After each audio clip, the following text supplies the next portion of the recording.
Welcome back to EconoChat, or rather, Let's Talk Business with Daniel Steinmann here on Energy 100 FM. I am your host, Nashawn, and we are talking about basically economy on the mend or the recovery. So, in your opinion, if I can put it that way, what points can you share with us that indicate to us that an economy is on the mend or on its road to recovery?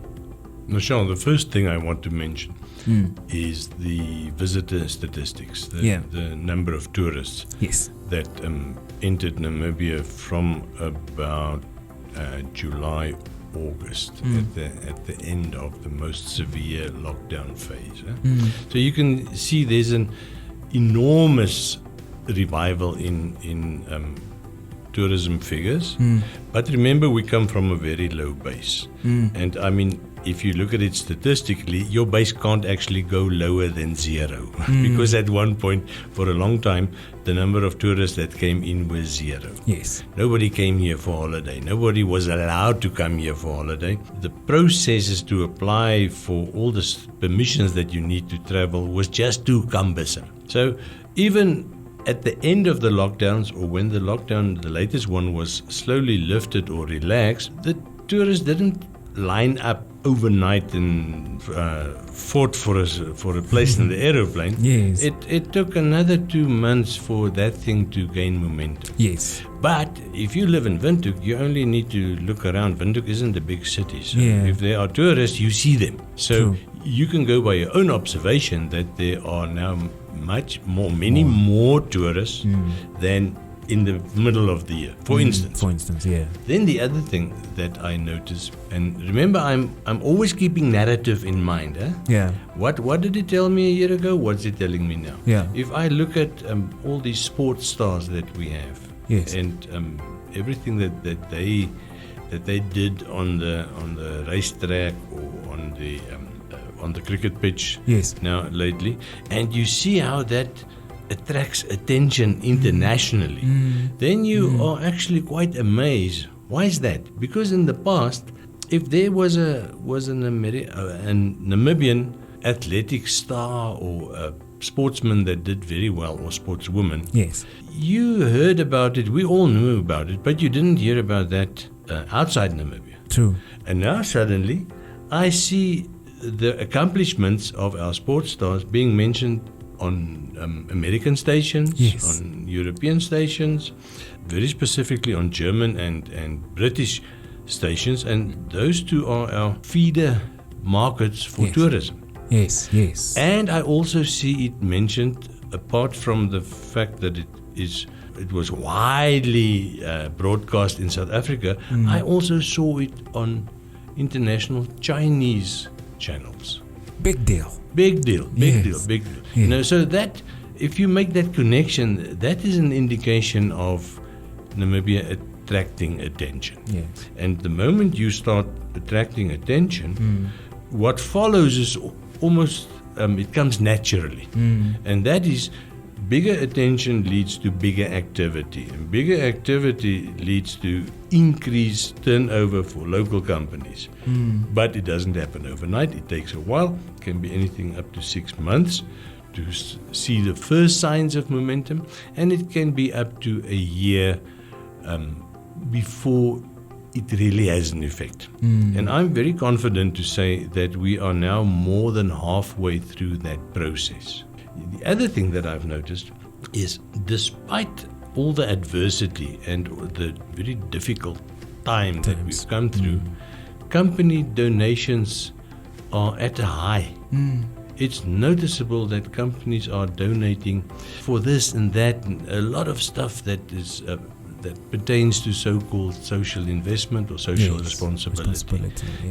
And it took a little bit of a dive during COVID, not because companies do not have money available, but because of the restrictions. You know, it's not very glamorous for a company's PR to give $100,000 and then to have to comply with distancing and wearing masks so there was a certain pent-up need for companies to come out with their social investment side. And the moment that the restrictions were lifted and allowed that, the message that is sent out is more positive, the companies really exploded with their donations. So company donations are an indication that companies have money. Now, this sounds like an anomaly, a paradox.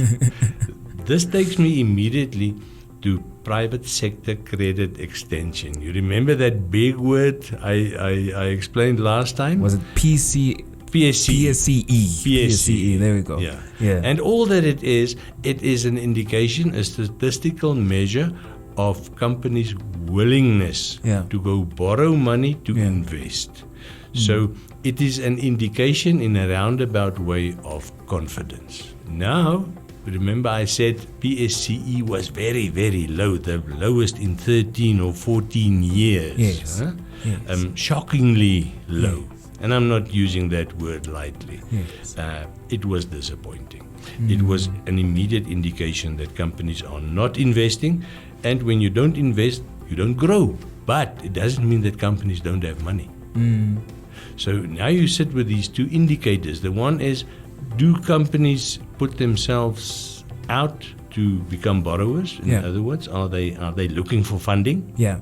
Do they have the confidence in the future of the economy that they want to go take up a loan and invest it in something? Because remember, if you invest, your intention is to grow. But if it is your intention to grow your company, it means your sales have to grow. And for that, you need to convince the market, the people on the street, to buy your stuff. And if they don't have confidence, if they feel threatened, if their incomes are under pressure, if their jobs are under pressure, they don't buy. And now we start seeing, and remember now, I'm making a connection between donations and PSCE. Yes. Now, this is not a sort of conventional connection that you will make in economics. But because we live in such drastic times, you have to find alternative ways of looking at the facts that you see, the observable facts, to tell you something about what is happening with the economy behind the scenes. So the fact that there are so many donations good donations, my jaw drops every time that I read an article. 100,000, 200,000, 300,000. These are not uncommon. They're not very typical, but I mean they are very big donations. It shows you companies have money, but they're not borrowing. So it shows you their confidence at this stage is not displayed in their need to go borrow money to invest. Their confidence at this stage is displayed in their ability to use their reserves to do social investment. And that means that it is only a matter of time, and I'm talking months, until we get to that point where that thing that I see in donations reflects in private sector credit. There we go. It's always very insightful, for lack of a better word, to always have these conversations with you. I can't believe it's been a month. It is. Can you believe it's been a month? Yeah. EconoChat, Let's Talk Business with Daniel Steinmann, the editor of The Economist, as well as an economic analyst. We do this every single week here on your power station, Energy 100 FM. And of course, if you're just getting onto your radio right now and you didn't quite grasp what the topic was about for today, you can always go on to www.economist.com.na. We're going to be posting the podcast there for you to listen to, as well as the previous episodes that we've had as well, and the Energy 100 FM Namibia YouTube channel as well. All the recordings of our previous interviews, including this one, is actually also there. So always nice talking to you. Until next week, I'm looking forward to finding out what we're talking about next week. I've got no idea. It all depends what happens in the economy. It all depends on what happens. I can guarantee you there will be something to talk about. Definitely, always. The economy does not sleep. There we go. It is Energy 100 FM. Until next time, my name is Nashawn. We are here. Do stick around, and we've got a whole lot more entertainment for you here on your power station.